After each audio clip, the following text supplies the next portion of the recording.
Hello everyone, welcome back to the channel learning Vidyalaya. दोस्तों, इस video के थर्ड पार्ट में हम जितने भी मोस्ट इंपोर्टेंट क्वेश्चन हैं आगे के उसे कवर करेंगे। इससे पहले हमने फर्स्ट और सेकंड पार्ट में मोस्ट इंपोर्टेंट टॉपिक कवर किए थे, जिसमें student agency, learning sciences, higher order thinker जैसी चीजें थी। तो यहाँ पे भी मैंने जो सीबीएसई ने कोर्स प्रोवाइड किए हैं टीचर ट्रेनिंग में, तो उनमें से ये सारे एमसीक्यू लिए गए हैं। तो उस हिसाब से बहुत ज्यादा इंपॉर्टेंट है, क्योंकि सीबीएसई ही हमारा जो पीआरटी का एग्जाम है वो बनाने जा रही है।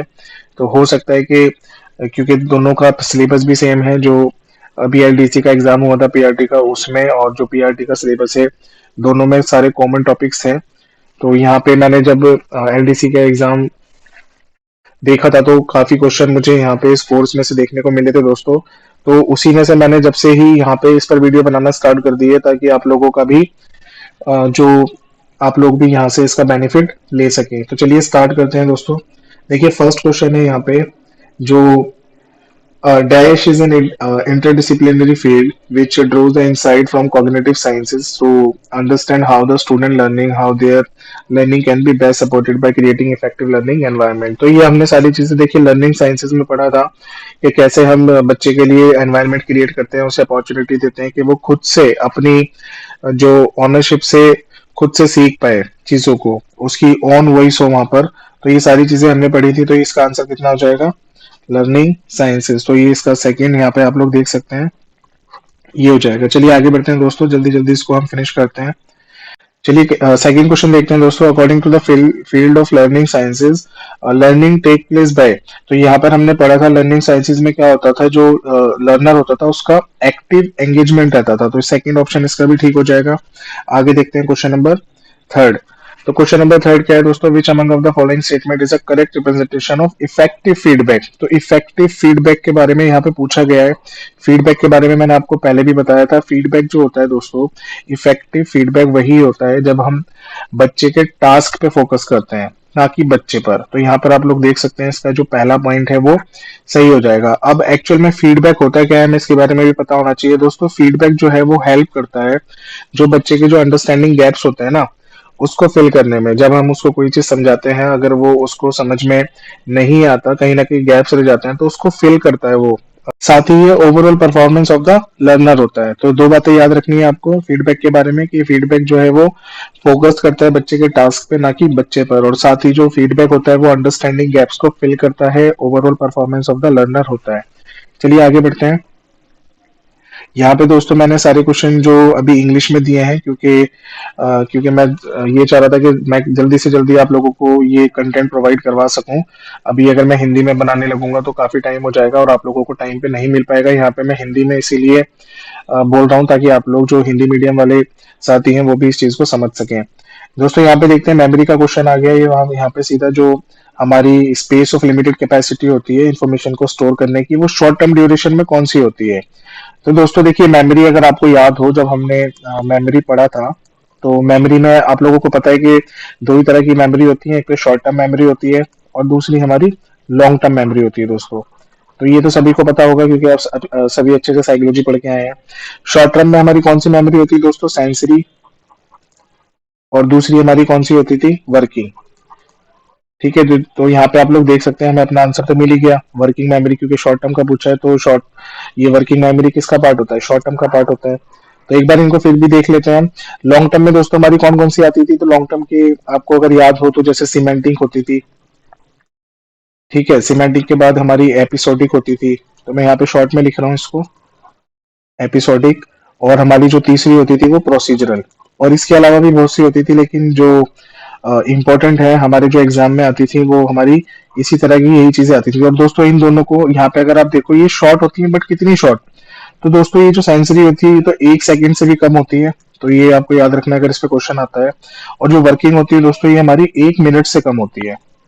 ठीक है, सेंसरी जो है इसमें 1 सेकंड से कम और वर्किंग हमारी 1 मिनट से कम। अब ये लॉन्ग टर्म जो होती है, इसमें जो सिमेंटिक में कौन सी चीजें आती थी दोस्तों? अगर आपको याद हो, इसमें हमारे फैक्ट और कॉन्सेप्ट आते थे। जितने भी फैक्ट और कॉन्सेप्ट हम याद रखते हैं वो हमारी सिमेंटिक होती है। एपिसोडिक में हमारी जो होती थी वो इवेंट, कोई घटना हो गई, इवेंट आते थे और हमारे एक्सपीरियंसेस आते थे। ठीक है। और प्रोसीजरल में कौन सी आती है? हमारी स्किल। स्किल और टास्क, जितने भी हम टास्क, हमें जो हमारी स्किल है वो हमारे अंदर रहती है, टास्क हम जो एबिलिटी है वो करने की है, वो हमारी प्रोसीजरल में आती है। तो ये हमारा मेमोरी से चीजें थी कुछ, मैं इसका रिव्यू मैंने आपको दे दिया। अब दोस्तों इन दोनों को मिला के, सिमेंटिक और एपिसेटिक को मिला के, आप लोगों को याद हो तो इनको एक डिक्लेरेटिव मेमोरी भी बोलते थे। तो चलिए आगे बढ़ते हैं। क्वेश्चन नंबर 5 देख लेते हैं। According to the principle of learning sciences, देखिए लर्निंग साइंसेज पे इतने सारे क्वेश्चन आ रहे हैं, इसीलिए मैंने इसके अलग से नोट्स बनाए थे अपनी सेकंड पार्ट में। तो वहां पे मैंने बिल्कुल अलग से सारे पॉइंट्स कवर किए हैं लर्निंग साइंसेज में। तो उसी में एक ये पॉइंट्स है, learning sciences is the dynamic interaction of cognition, emotion and motivation. तो दोस्तों ये आपको अच्छे से कर लेना है। अगर आपने वो सेकंड पार्ट नहीं देखा है तो उसको अच्छे से देख लीजिए, डिस्क्रिप्शन में उसका लिंक मिल जाएगा आपको। चलिए क्वेश्चन नंबर 6 देखते हैं। Competency based teaching and power student to become, ये जो सीबीई का सिस्टम है वो स्टूडेंट को क्या बनाता है दोस्तों, ये इंडिपेंडेंट लर्नर बनाता है। ये हमने कल भी पढ़ा था इंडिपेंडेंट लर्नर के बारे में। तो इसमें जो सीबीई का जो नया सिस्टम है, जो ट्रेडिशनल से भी शिफ्ट हुआ है, इसमें बच्चे को इंडिपेंडेंट बनाने पर जोर दिया गया है। चलिए आगे देखते हैं। नेक्स्ट दोस्तों इसका, what is the role of coaching in a competency based teaching environment. यहाँ पे अब कोचिंग का क्या रोल होता है दोस्तों। ये जो कोचिंग है ये हमारी स्कूल में ही, मैंने आपको बताया था जब स्टूडेंट एजेंसी में हमने पढ़ा था, स्टूडेंट एजेंसी में जो बच्चा एंगेज हो रहा था लर्निंग में, जो लर्निंग प्रोसेस था वो उसका स्कूल स्कूल में चल रहा था। ठीक है, उसके लिए स्टूडेंट एजेंसी क्या है, स्कूल है। अभी स्कूल में कितनी तरह की चीजें मैंने आपको बताई थी, 3 तरह की चीजें बताई थी, उसमें एक कोचिंग भी था। तो यहाँ पे उसी पर क्वेश्चन है, कोचिंग से जो कॉम्पिटेंसी है उसमें क्या रोल होता है उसका। तो यहाँ पे आप लोग अगर आप देखेंगे, to help student get good grade and marks in examination, नहीं ये नहीं था। To help student build a new skill and mindset for learning, तो बिल्कुल ये वाला हमारा ऑप्शन ठीक हो जाएगा। हमारा जो कोचिंग का जो मेन रोल था वो क्या था कि बच्चे के अंदर न्यू स्किल बिल्ड की जाए, और कौन सी, मास्टरी, ये भी आपको याद रखना है, मास्टरी। ठीक है, तो यहाँ पे जो है उसका माइंडसेट जो है लर्निंग के लिए तैयार किया जाए। तो यहाँ पे चलिए आगे बढ़ते हैं। सेकेंड, इसमें आगे के ऑप्शन पढ़ने की हमें जरूरत नहीं है। क्वेश्चन नंबर 8 है, which of the following describe the term student agency. तो स्टूडेंट एजेंसी के ऊपर एक और क्वेश्चन है जो हमने सेकंड पार्ट में पढ़ा था। Making student develop teaching material and assessment, नहीं। Actively engaging student in their learning by giving the ownership and autonomy, तो ये बिल्कुल हमारा बिल्कुल परफेक्ट आंसर यहाँ पे दिया हुआ है। बिल्कुल ही हमने जब स्टूडेंट एजेंसी के बारे में पढ़ा था तो सेम यहाँ पे हमने कॉन्सेप्ट को, लाइन को पढ़ा था। आगे बढ़ते हैं दोस्तों। क्वेश्चन नंबर 9 है, competency based teaching activate agency and ownership is student by. देखिए इसमें क्या होता है, जो ये एजेंसी होती है, ये क्या, इसमें हम देखते हैं जो सीबी वाला सिस्टम था, तो क्या रोल था उसका, decreasing their level of extra curricular responsibility, नहीं ये नहीं था। Sharing learning targets and providing timely feedback, बिल्कुल। यहाँ पे दोस्तों जब आप लोगों को मैंने ऊपर जो फर्स्ट या सेकंड पार्ट में नोट्स दिए थे, वहां पे आप लोगों ने देखा था कि उसमें जो शेयरिंग लर्निंग टारगेट्स थे और जो बच्चे को हमें टाइमली फीडबैक प्रोवाइड करना था वो वहां पे मेंशन है। तो आप उसको अच्छे से रीड कीजिए, तो आप आराम से इस क्वेश्चन को अटेम्प्ट कर सकते हैं। आगे देखते हैं। क्वेश्चन नंबर 10 है, when student are in charge of their own learning. तो उस समय वो, जब बच्चा अपनी खुद की लर्निंग का इंचार्ज होता है तब क्या होता है, feel empowered and motivated to learn. ठीक है, वो खुद में ही मोटिवेटेड होता है चीजों को सीखने के लिए। तो बेस्ट ऑप्शन हमें यहाँ पे चारों में से अलग ही दिख जाता है, तो हम उसको डायरेक्ट पिक कर लेते हैं। बाकी ऑप्शन अगर आप पढ़ेंगे तो वो देखने से ही आप एलिमिनेट कर सकते हैं। क्वेश्चन नंबर 11 देखते हैं दोस्तों, which of the following is an example of higher order thinking skills. Higher order thinking skills के एग्जांपल कौन से हैं, इसको भी हमने डिटेल में पढ़ा था हमारी फर्स्ट और सेकंड वीडियोस में। तो मैं आपसे बार बार यही कहूंगा, अगर आपने वो नहीं देखी है तो पहले वहां पे जाकर इसके कॉन्सेप्ट क्लियर कीजिए, उसके बाद यहाँ पे आप इसको अच्छे से अटेम्प्ट कर पाएंगे। तो दोस्तों हायर ऑर्डर थिंकिंग स्किल्स क्या होता है, उसमें मल्टीपल सॉल्यूशन होते हैं एक प्रॉब्लम के। तो यहाँ पे मैं भी इसको डायरेक्ट पिक कर रहा हूँ, जो हमारा ऑप्शन नंबर 3 है, problem solving by generating multiple solution. ठीक है, बहुत सारे सॉल्यूशन उसके जनरेट कर देना एक ही प्रॉब्लम के। विच of the following is an example of connecting concept. तो इसमें से हमें बताना है कनेक्टिंग कॉन्सेप्ट का कौन सा एग्जांपल है। Explaining and elaborating the fact and ideas, नहीं। ठीक है, providing verbal explanation of a phenomenon, नहीं।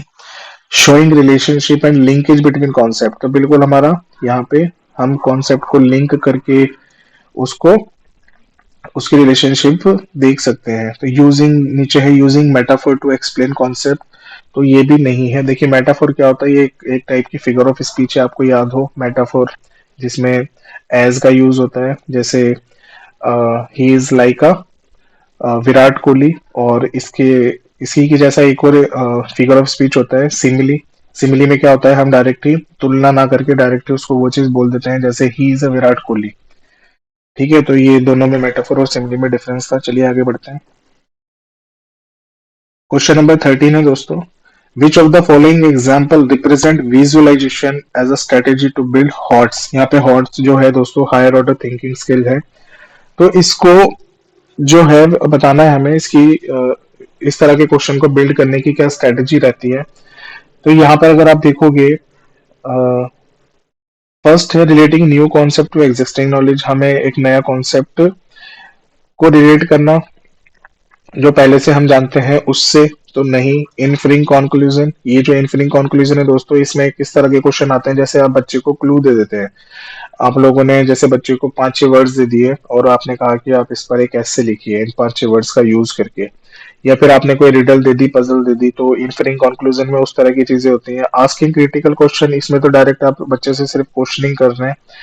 नेक्स्ट है क्रिएटिंग मेंटल इमेजेस, तो यहाँ पर बच्चा जब मेंटल इमेज बनाएगा, क्रिएट करेगा दोस्तों, तो वो हमारा हॉट्स टाइप ऑफ क्वेश्चन में आ जाता है। तो जैसे फॉर एग्जांपल एक पैसेज है, आपने बच्चे को बोला कि ये पैसेज है, आप इसकी इमेज क्रिएट कीजिए अपने दिमाग में, अपनी जो भी इमेज बना सकते हैं तो आप उसको इमेज बनाइए। जैसे कोई भी टॉपिक आप दे दीजिए उसे, जैसे अ, नदी में कोई मछली तैरती है उसके बारे में आप उसको दे दीजिए, या कोई भी कॉन्सेप्ट दे सकते हैं, टॉपिक दे सकते हैं, बच्चा उसके बारे में खुद इमेज क्रिएट करेगा। और उससे पूछिए, उससे बोलिए आप अपनी कोई भी रफ नोट पे आप इसे बना के दिखाइए, तो उसे अगर वो उसको बनाना शुरू कर देगा तो हमें ये भी पता चल जाएगा कि बच्चे को जो ये यहाँ पे लिखा है वो समझ में आ रहा है। और इसी का उल्टा भी होता है, कई बार हम इमेजेस देकर भी बच्चे से पूछते हैं कि आप इस पे कहानी बनाइए।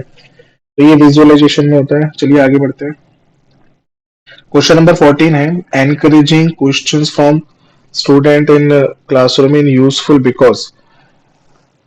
तो यहाँ पे हम देखते हैं डायरेक्ट ही इसको ट्राई करते हैं पढ़ने की। It builds the critical thinking skills in student, ये क्रिटिकल थिंकिंग बच्चों में बिल्ड करता है। It's make a student passive learner, तो पैसिव तो आपको पता है नेगेटिव होता है, तो ये नहीं हो सकता। It's allow to teacher to cover the syllabus faster, ये टीचर के बारे में बता रहा है कि टीचर अपना जो सिलेबस है वो जल्दी से कवर कर सकता है।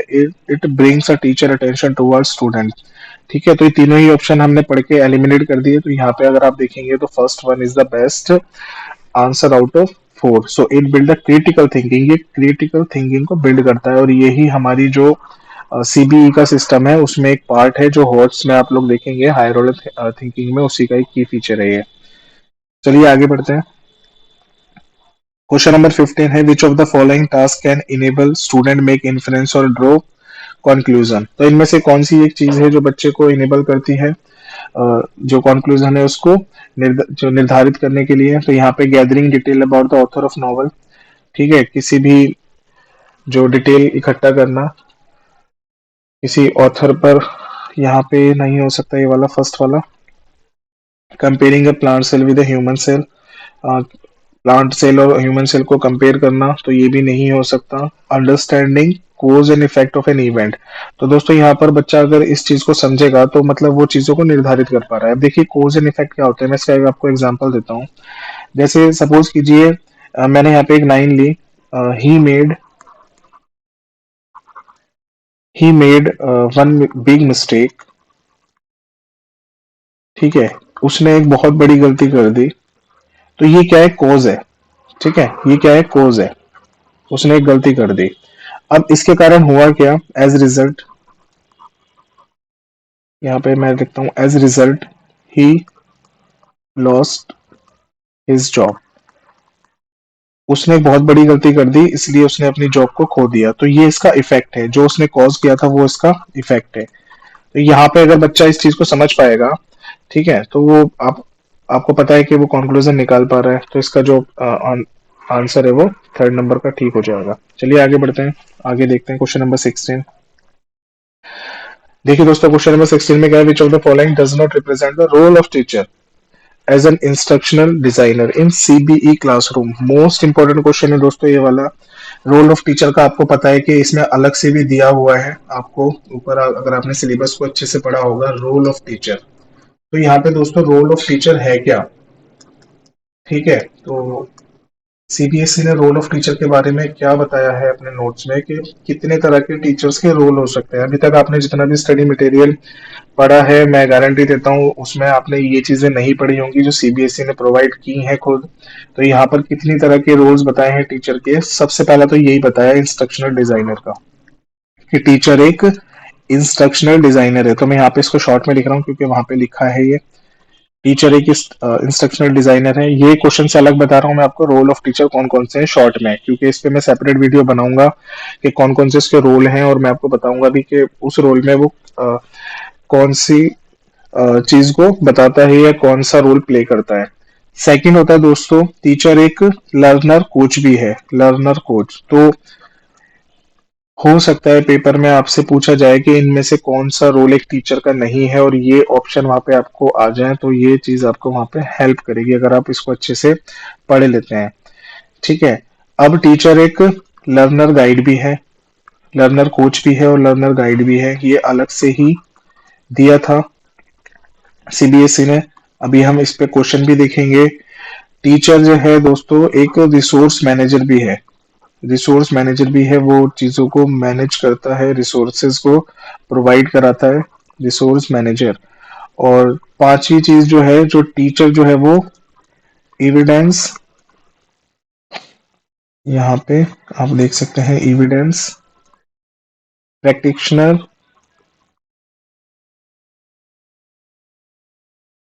एविडेंस प्रैक्टिशनर, ये एविडेंस बेस्ड प्रैक्टिशनर भी है, ठीक है। तो अब इसमें क्या चीजें आएंगी दोस्तों, ये भी हम अच्छे से डिटेल में पढ़ेंगे। तो यहाँ पे 5 रोल्स हमने टीचर के देखे भाई, इंस्ट्रक्शनल डिजाइनर है, लर्नर कोच है, लर्नर गाइड है, रिसोर्स मैनेजर है, एविडेंस बेस्ड प्रैक्टिशनर है।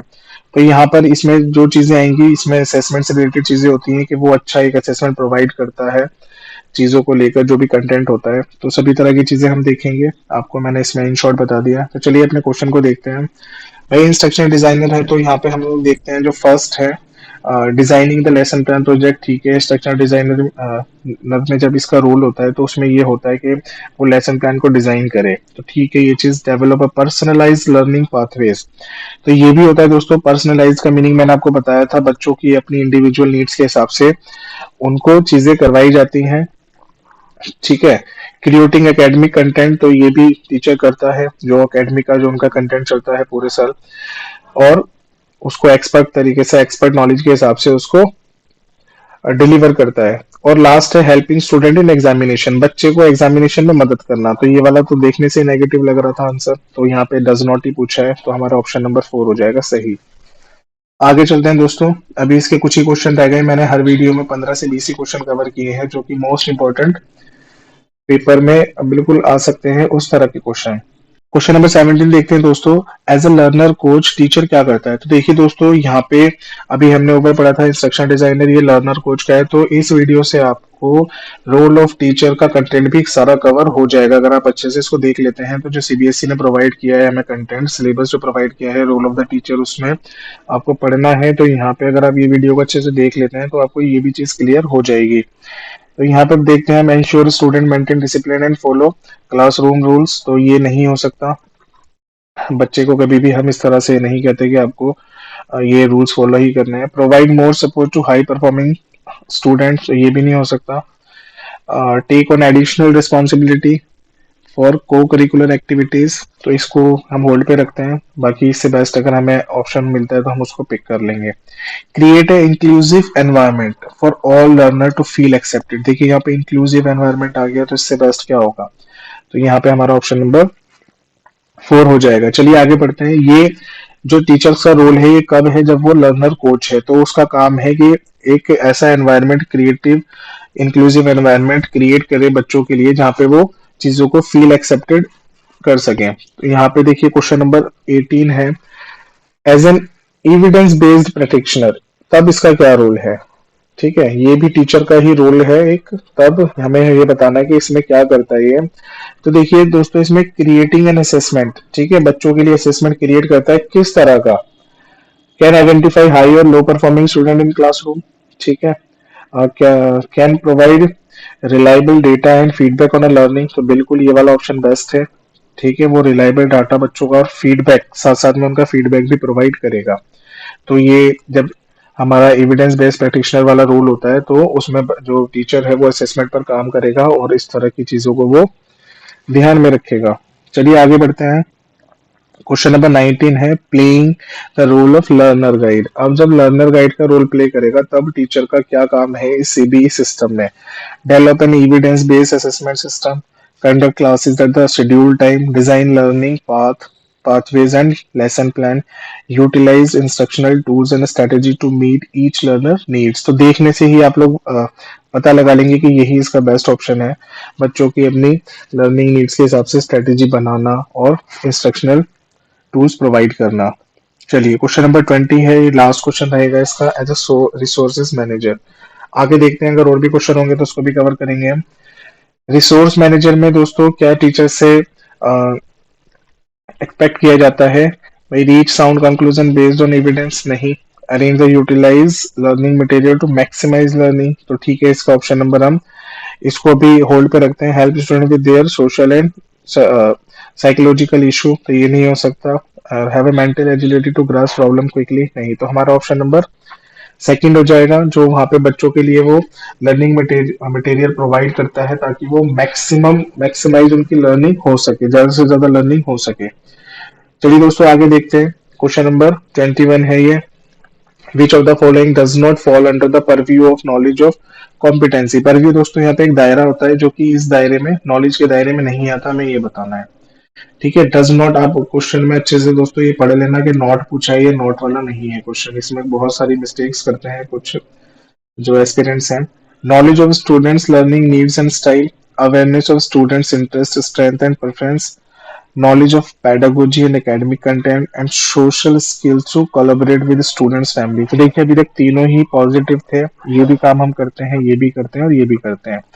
ठीक है, हम social skills to collaborate with students family, यहाँ पे स्टूडेंट फैमिली के बारे में बताया गया है, तो ये वाला ऑप्शन हमारा, हम इसको ले लेंगे ऑप्शन। वैसे आंसर तो यही है, उस पर मैंने टिक लगा दी क्योंकि वो पॉजिटिव थे, इसलिए हमें नेगेटिव वाला लेना था, तो हम यहाँ पे नीचे फोर्थ वन ले लिया हमने। चलिए आगे बढ़ते हैं। Question number 22, which of the following represent interpersonal. देखिए इंटरपर्सनल और इंट्रापर्सनल आप लोगों ने अच्छे से पढ़ा था। इंटरपर्सनल वो होता है जब हम दूसरों के साथ कांटेक्ट करते हैं या कोलैबोरेट करते हैं, तो यहाँ पे इंटरपर्सनल है। तो देखते हैं इसमें कौन सी चीज हमें बेस्ट हमारा आंसर हो जाएगा। तो कोलैबोरेशन एंड टीमिंग, देखिए ये हमारा दूसरों के साथ ही होता है। ठीक है, तो ये फर्स्ट ऑप्शन हमारा पिक हो गया। अब आगे पढ़ लेते हैं। क्रिटिकल थिंकिंग, ये हमारी खुद की अपनी भी हो सकती है पर्सनल। ग्रोथ माइंडसेट भी पर्सनल होता है। असेसमेंट लिटरेसी भी पर्सनल होता है। तो ये हमारा इंटरपर्सनल का जो एग्जाम्पल है वो हमारा हो जाएगा फर्स्ट वाला। आगे बढ़ते हैं। 23 है, which of the following is an example of interpersonal skills. दोबारा से इंटरपर्सनल स्किल्स का पूछ लिया। तो नॉलेज ऑफ पेडागोजी, ये तो इंट्रा हो गया। Collaboration with peers and colleagues, ये हमारा हो गया ये वाला, क्योंकि इंटरपर्सनल में हम दूसरों के साथ कोलैबोरेट करते हैं। पर्सनल ग्रोथ फिर से इंट्रा हो गया, और डेवलपिंग इफेक्टिव लेसन प्लान भी हमारा इंट्रा हो गया। तो हमारा जो आंसर है वो सेकंड हो जाएगा। आगे बढ़ते हैं दोस्तों। The ability to engage with others, देखिए दोबारा से हमारी जो एबिलिटी है वो एंगेज होना दूसरों के साथ। Healthy mutual beneficial relationship represent, ये भी क्या रिप्रेजेंट करती है दोस्तों? ये भी हमारी इंटरपर्सनल को रिप्रेजेंट करती है। तो अभी तक सारे इंटरपर्सनली थे। आगे देखते हैं क्वेश्चन नंबर 25 और ये लास्ट क्वेश्चन है। देखिए लाइफ लॉन्ग प्रोफेशनल लर्निंग, ठीक है, लाइफ लॉन्ग प्रोफेशनल लर्निंग की बात हो रही है।